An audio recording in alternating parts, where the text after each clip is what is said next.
Hello students, आपका स्वागत है मेरे यूट्यूब चैनल में। आज हम पढ़ने वाले हैं कक्षा 9th और 10th का एक इम्पोर्टेंट टॉपिक, जिसे मैंने क्षेत्रमिति से लिया हुआ है। इससे पहले मैं आपको वृत्त पढ़ा चुकी हूँ। अब आज मैंने जो टॉपिक लिया है वो है घन और घनाभ। अब हम बात करेंगे कि घन का आयतन हम कैसे निकालते हैं और आयतन होता क्या है। आयतन मैंने आपको बताया कि किसी भी बॉक्स की या किसी भी आकृति में की क्षमता को हम बोलते हैं कि उसके अंदर कितना सामान आएगा या उसके अंदर कितना मतलब उसकी क्षमता है कि किसी सामान को मतलब कितना उसके अंदर आ सकता है। जैसे हम पानी की बात करते हैं कि माना ये घनाभाकार टैंकी है, ठीक है, सॉरी ये घनाकार टैंकी है। इस टैंकी में हमने पानी भरा नीचे तक, इसके तले तक पानी यहाँ पर हमने भर दिया। तो जब इसके तले तक हमने पानी भरा तो हमें सिर्फ एक वर्गाकार शीट में हमने पानी भरा है, सिर्फ तले तक भरा हुआ है, ठीक है। तो जब तले तक भरा हुआ है तो अभी इसकी हमने सिर्फ कहाँ तक भरा है, वर्गाकार शीट में भरा है। नीचे इसके तल जो है वर्गाकार है, मैंने अभी आपको चित्र में बताया था। तो यहाँ पर क्या है, सिर्फ लंबाई और इसकी चौड़ाई। तो चौड़ाई और लंबाई इसमें क्या होती है, बराबरी होती है। तो एल और एल ही मान लेते हैं हम, ठीक है। अगर ये 10 है तो ये भी 10 होगी। तो सिर्फ इसमें लंबाई और चौड़ाई की बात की हमने। लेकिन जैसे जैसे हमने पानी और बढ़ाते गया तो धीरे धीरे पानी कहाँ तक आएगा, ऊपर तक आएगा। इस तरीके से ऊपर तक, ये फिर ऊपर तक, फिर एक ऐसी स्थिति आएगी जब पानी ऊपर तक आएगा और उसके बाद छलकने लगेगा। तो उसके बाद आप देख सकते हैं कि इसके बाद जब पानी छलकने लगता है तो इस जो टैंकी की क्षमता है वो इतनी ही है कि यहीं तक इसमें पानी आ सकता है। तो साथ साथ आपने देखा कि पहले तो हमें सिर्फ लंबाई और चौड़ाई यहाँ पर लेनी थी। उसके बाद धीरे धीरे क्या हो गया, पानी ऊपर की ओर बढ़ने लग गया और ऊंचाई भी इसमें शामिल हो गई। तो लंबाई गुणा चौड़ाई यानी क्षेत्रफल में हमने क्या करा, एक टर्म और जोड़ दिया, ऊंचाई। जब इन तीनों को हम गुणा करेंगे तो यहाँ पर हमें क्या मिलेगा, घन मिलेगा। क्योंकि अगर एक ही राशि को हम 3 बार गुणा करते हैं तो वहाँ पर क्या मिलता है, हमें घन मिल जाता है। तो यहाँ पर क्योंकि लंबाई चौड़ाई ऊंचाई तीनों समान है तो हमने उनको एल ले लिया है। तो एल गुणा एन, यानी कि इसके आयतन का सूत्र क्या हो गया, भुजा गुणा भुजा गुणा भुजा।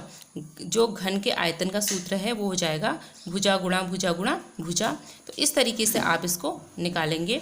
तो यहाँ पर इनकी यूनिट भी क्या हो जाएगी, 3 बार गुणा होगी। तो वो क्या होगा, सेंटीमीटर की घात 3, यानी कि घन सेंटीमीटर।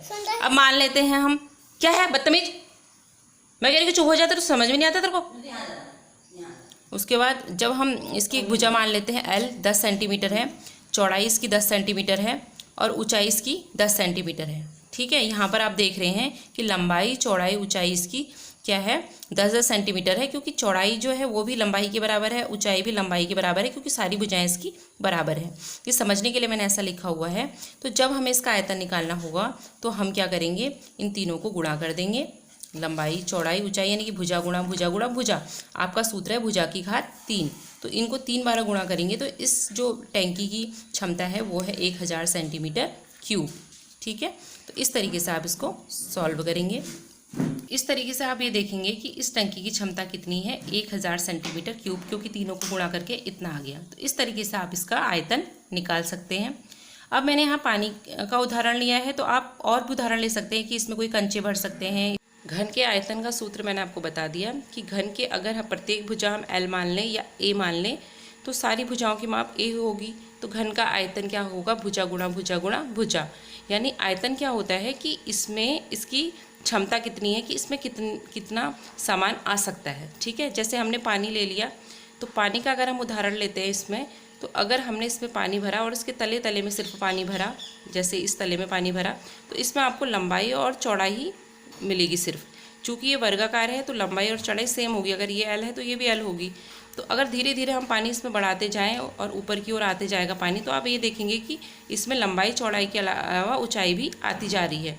और एक स्थिति ऐसी आएगी जब पानी इससे छलकना शुरू हो जाएगा, तो वही इसकी कैपेसिटी है, इसकी क्षमता है कि इसमें उतना ही पानी आएगा, और वही इसका आयतन कहलाता है। तो आयतन हम कैसे निकालते हैं कि लंबाई और चौड़ाई के साथ साथ हम ऊँचाई को भी इसमें लिखते हैं, ठीक है। इसमें ऊंचाई को भी हम लिखते हैं। अब इसमें जो सूत्र है हम क्या लेकर लगाएंगे, इसका वॉल्यूम V से हम दिखाएंगे। लंबाई चौड़ाई ऊंचाई तीनों की गुणा करेंगे तो तीनों की गुणा करने पर अब हम देखेंगे कि हम तीनों भुजाएं क्योंकि यहाँ पर बराबर ले रखी है हमने, तो तीनों को L गुणा L से दिखाते हैं।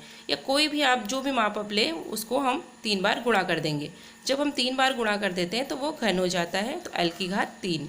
अब ऐसे इसकी यूनिट भी गुणा हो जाएगी, चूँकि जब हम इसका आयतन लिखेंगे तो सेंटीमीटर, अगर सेंटीमीटर ली है तो सेंटीमीटर की घात 3 हो जाएगी। इसी प्रकार अब हमने ये टैंकी ली है 10 सेंटीमीटर की ली है, तो इसका आयतन कितना हो जाएगा 10 गुणा 10 गुणा 10, यानी 1000 सेंटीमीटर क्यूब इसका आयतन हो जाएगा। तो अब हम घनाभ के आयतन के बारे में बात करेंगे कि मैंने बताया कि आयताकार शीर्ष से मिलकर बना होता है ये घनाभ। तो इसमें लंबाई ये से कहेंगे, चौड़ाई ये हो गई और ऊंचाई ये हो गई आपकी।